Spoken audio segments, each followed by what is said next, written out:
এই যে ছোট্ট একটা প্লাস্টিকের ইট দেখতে তো একদমই সাধারণ, তাই না? কিন্তু এর পেছনে যে আগুন, বিপর্যয় আর ঘুরে দাঁড়ানোর এক অবিশ্বাস্য গল্প আছে, তা শায়দে অনেকেই জানেন না। এটা আসলে শুধু একটা খেলনা নয়, এটা প্রজন্মের পর প্রজন্ম ধরে ক্রিয়েটিভিটির একটা প্রতীক হয়ে উঠেছে। চলুন আজ লেগোর সেই অসাধারণ জার্নিটা কাছ থেকে দেখা যাক। একটা খেলনার এম্পায়ার বা সাম্রাজ্য বানাতে ঠিক কী লাগে বলুন তো? উত্তরটা কিন্তু শুধু একটা ভালো আইডিয়া নয়।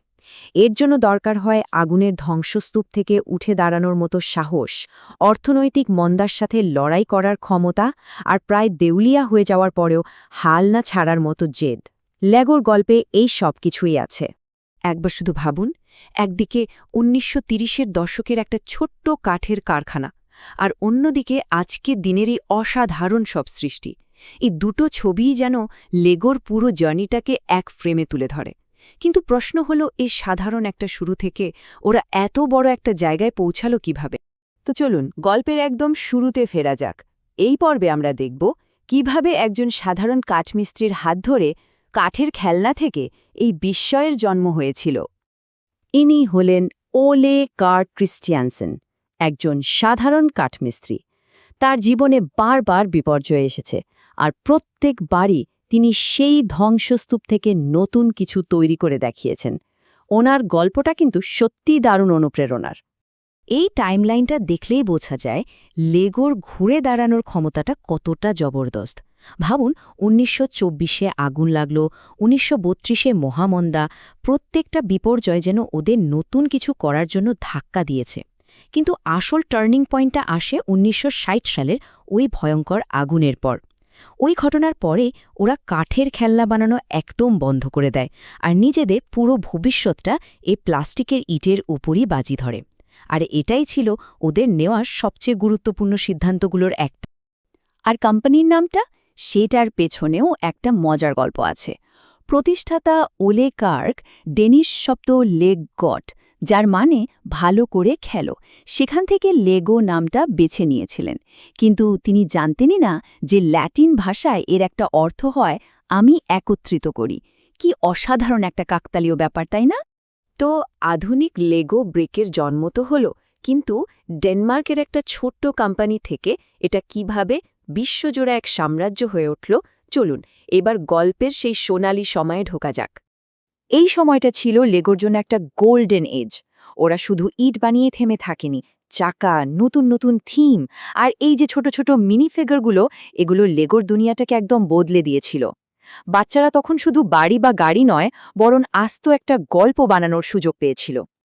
কিন্তু কোনো সাফল্যই তো চিরস্থায়ী হয় না।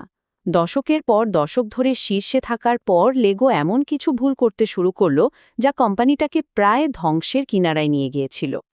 আসলে সমস্যাটা শুরু হয়েছিল অতিরিক্ত আত্মবিশ্বাস থেকে। ওরা নিজেদের মূল পণ্য মানে ওই সাধারণ ইটগুলো থেকে ফোকাস সরিয়ে ফেলেছিল। থিম পার্ক, ভিডিও গেম, এমন অনেক কিছুতে জড়িয়ে পড়েছিল যা তাদের মূল ব্যবসার সাথে ঠিক যাচ্ছিল না। আর এই সালটা ছিল সেই সংকটের শুরু। ১৯৯৮ সালে লেগো তাদের ইতিহাসে প্রথমবারের মতো লোকসানের মুখে পড়ে।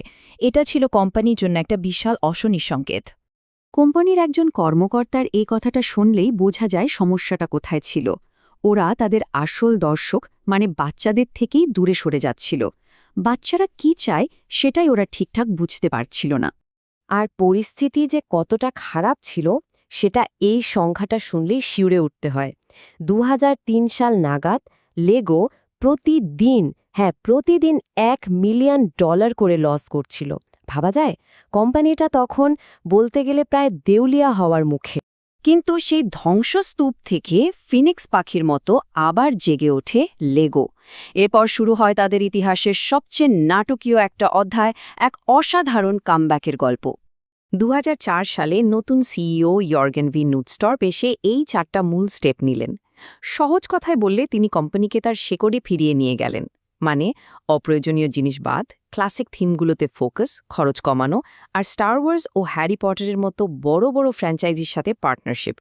এই সহজ কিন্তু কার্যকর স্ট্র্যাটেজিটাই লেগোকে নিশ্চিত পতন থেকে বাঁচিয়েছিল। আর এই নতুন স্ট্র্যাটেজি যে কতটা সফল তা তো এই চার্টেই স্পষ্ট। দেখুন কিভাবে ওদের আয় লাফিয়ে লাফিয়ে বেড়েছে। ওরা শুধু সংকট থেকে বেরিয়ে আসেনি, বরং আগের চেয়েও অনেক বেশি শক্তিশালী হয়ে ফিরে এসেছে। চলুন দেখি নতুনভাবে ঘুরে দাঁড়ানো লেগো এখন কিভাবে মডার্ন যুগের সাথে তাল মেলাচ্ছে আর নতুন সব দর্শকদের কাছে পৌঁছাচ্ছে। সবচেয়ে মজার ব্যাপার হলো লেগো এখন আর শুধু বাচ্চাদের খেলনা নেই।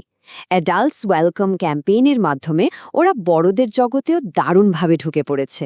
এই যে বোটানিক্যাল কালেকশনের মতো সেটগুলো, এগুলো এখন অনেকের কাছে ক্রিয়েটিভিটির চর্চা আর স্ট্রেস কমানোর একটা দারুণ মাধ্যম।